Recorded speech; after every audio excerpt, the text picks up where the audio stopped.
Hello YouTube, it is your boy B3, back with another kicking movie reaction review. You know, we've been doing a lot of slashers recently, and today we are continuing that trend with My Bloody Valentine from 1981. Yes, this is one of the big boys.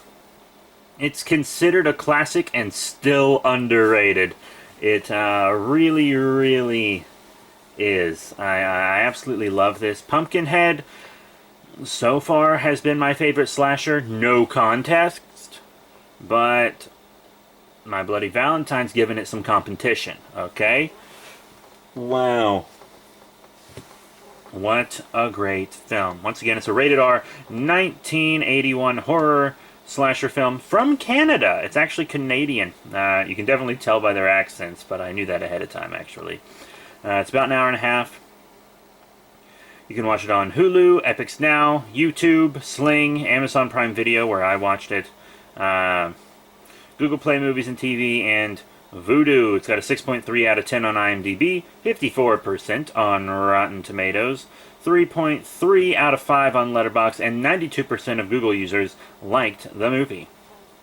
Quick read-up. Friends defy the rules of a legendary murderer and discover he is real when they start celebrating Valentine's Day.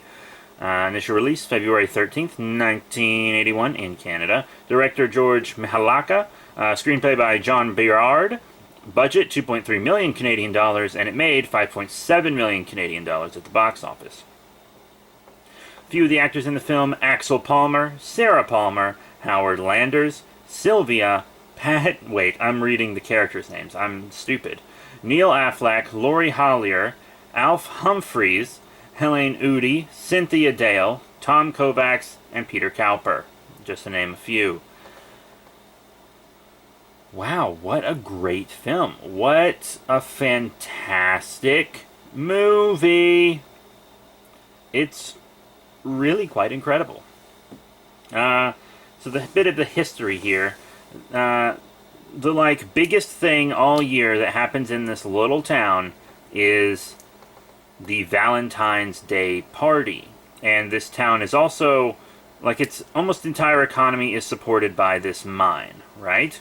And two of the mine supervisors, 20 years prior to the events in this movie, were so excited for the Valentine's party, they left the mine without checking methane levels and without making sure that everyone was out of it. They actually left knowing people were still down in the mine. Of course, there was a big accident. Everyone died except one man, just one man, Harry Warden, who was actually forced to eat his dead friends to survive. And by the time they dug him out, he was, of course, insane. He spent like a year at a psychiatric facility, and then next year when they tried to have the Halloween party, he actually killed the two supervisors that were supposed to keep him and his friends safe, put their hearts in the heart-shaped candy boxes, and then left them at the Halloween party, not Halloween party, sorry, so usually these movies taking place on Halloween, and left them at the Valentine's Day party to be discovered. And he left this note that was like, if you ever have one of these again, I will come back to town and I will kill you all. And then they didn't have one for 20 years. Until the events of this movie, when they decide, hey, let's have one and decorate the entire town on the city's dime. Then the serial killer comes back, as he promised he would. Starts killing people in very clever and creative ways. That's the one thing I want out of a slasher film is creative kills, and this film did in fact have creative kills. So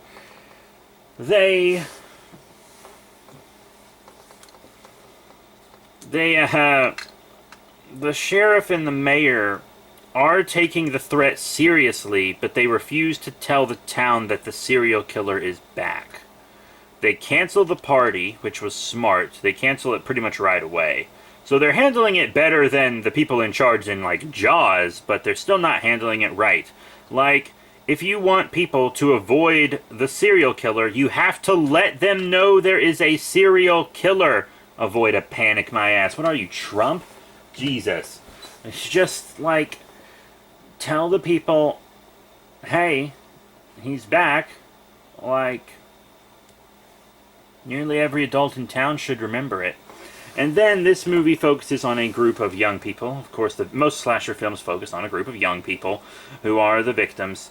And they're not teenagers. They're in like their early 20s.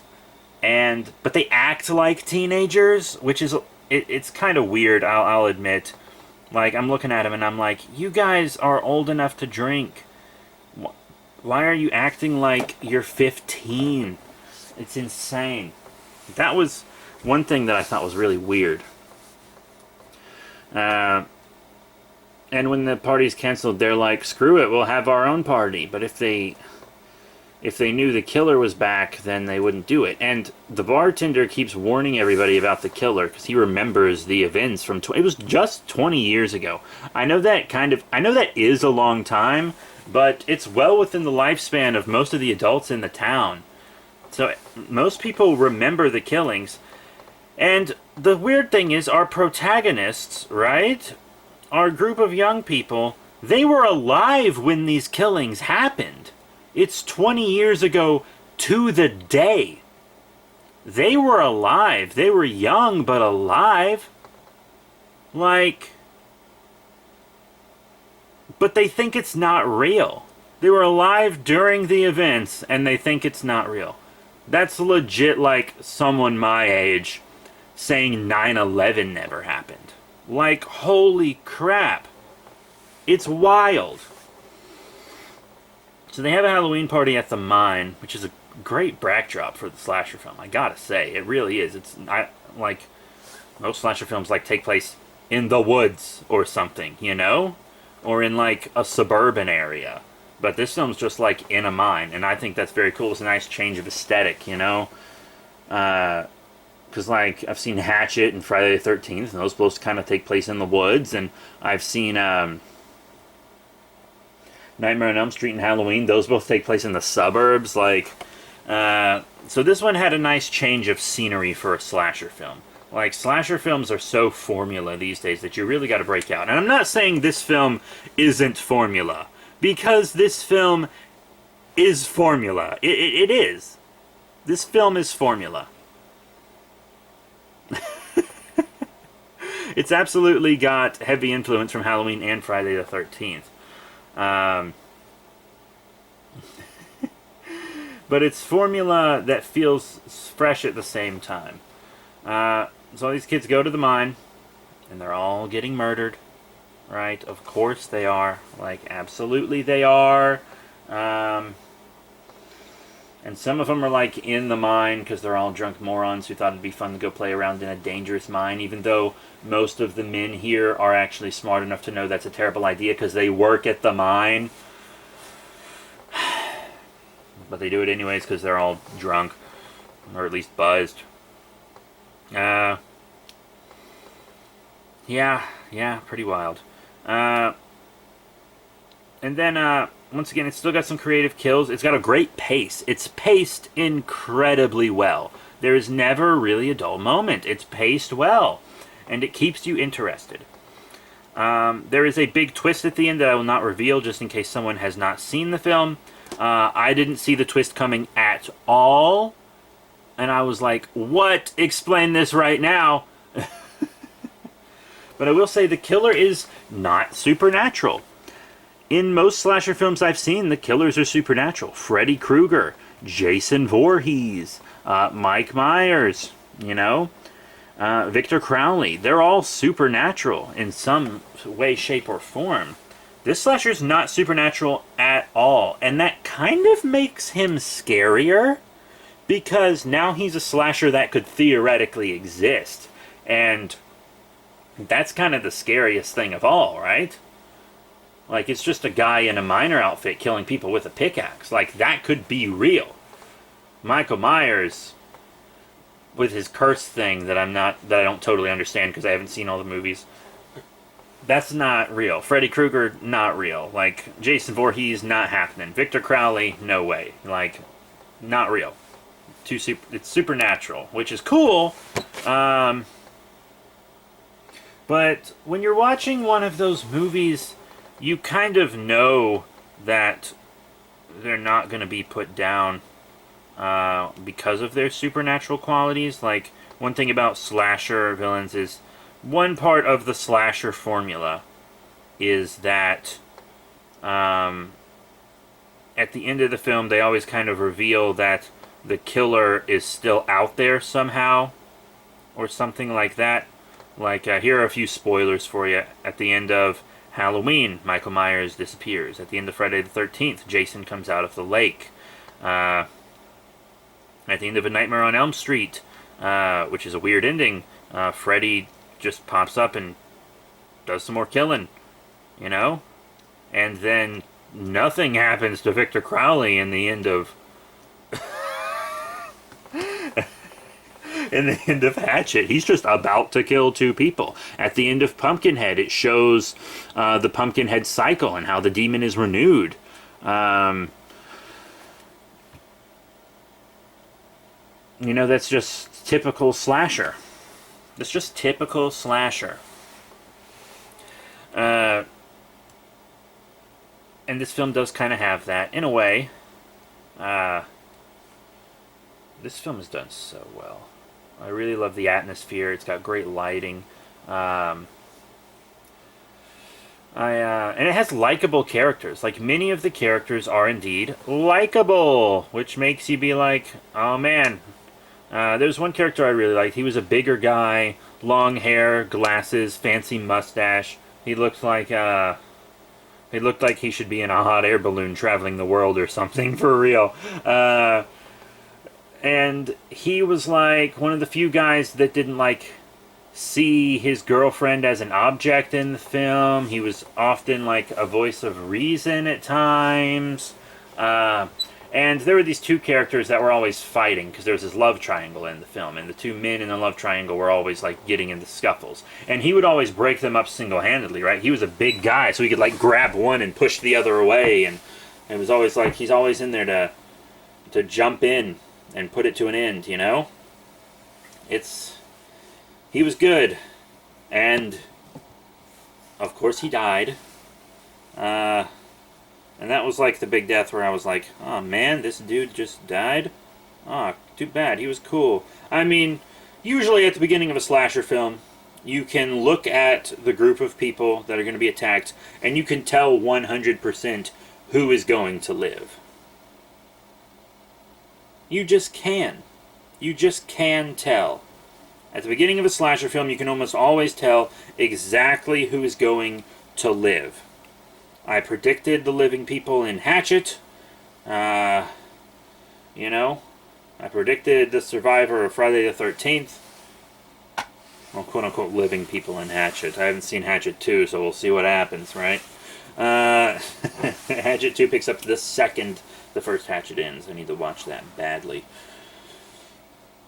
But this film is so good. And let's talk about the love triangle for a bit. So, our main male lead and our main female lead were in a relationship before the male lead just up and left town without telling anybody. He didn't say goodbye. He never wrote while he was gone.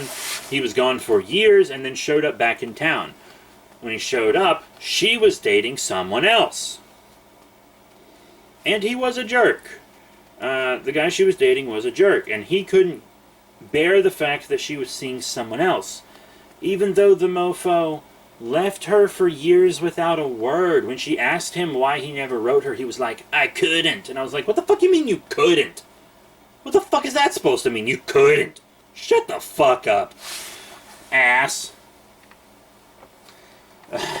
So, like, both these guys are jerks to her. Like, huge jerks that she should not be going out with.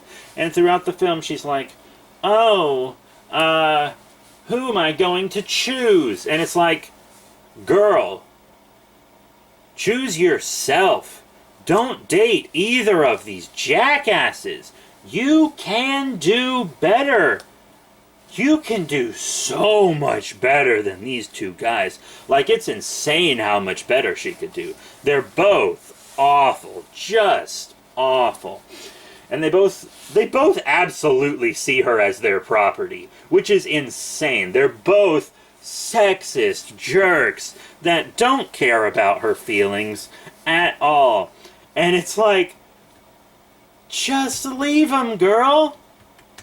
Just give them both the finger and tell them to fuck off. They are horrible to you. They are absolutely horrible to you. And then, of course, my favorite female character was also dating my favorite male character, which I really liked. She kind of lost it towards the end, poor girl. Lost her mind a little before she lost her life, poor woman. Really tragic. But I mean, this was an incredible film. It's one of the best slasher films out there. It's really no context with most of the originals for me. I've seen like Child's Play and most of the original big slashers.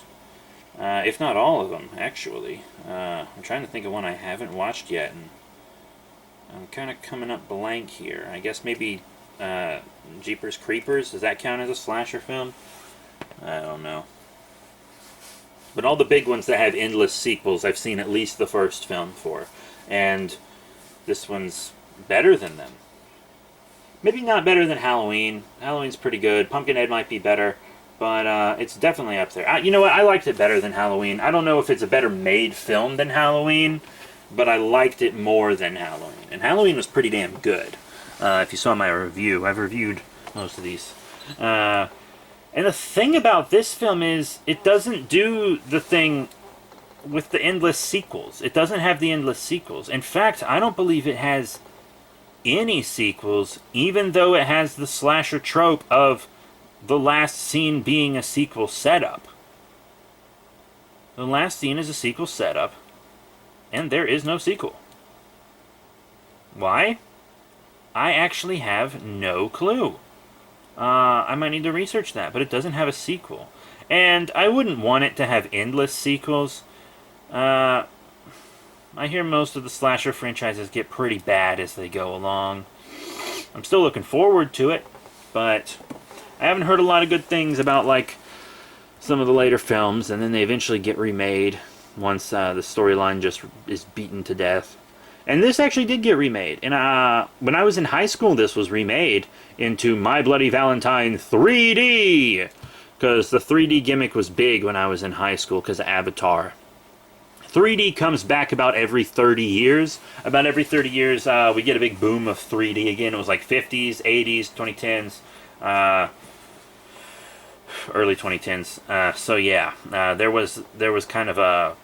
The 3D does go about every 30 years it comes back. I have not seen the remake, but I 100% am going to. Just like I'm going to watch the Friday the 13th remake, just like I'm going to watch the Child's Play remake, mostly because of Mark Hamill, and I'm going to watch all the remakes too, because, you know, they're part of the film series. I watched Shin Godzilla, even though it wasn't in continuity with the original Gojira, you know, and damn if I don't love Shin Godzilla. That's my favorite film. But yeah, that's probably enough for My Bloody Valentine. I actually texted my partner after I watched it, and I was, because they're a big horror film fan too, and I was like, you gotta watch My Bloody Valentine. And they were like, ooh, sounds romantic. And I was like, it's not. It's really not. You're rooting for the woman to not end up with either guy, and everyone's getting murdered. It's not romantic. It's just set in a romantic time. But it is very good. Once again, there's a lot of different places streaming it. If you have a Hulu or Amazon Prime subscription, it's already included in your subscription. So that's really nice. But that is it, once again, for My Bloody Valentine 1981, the OG Canadian film. Thank you all very much for your support. Remember to rate, comment, and subscribe. Check out all the cool links in the description below. Facebook, Twitter, etc. And I will see you all next time.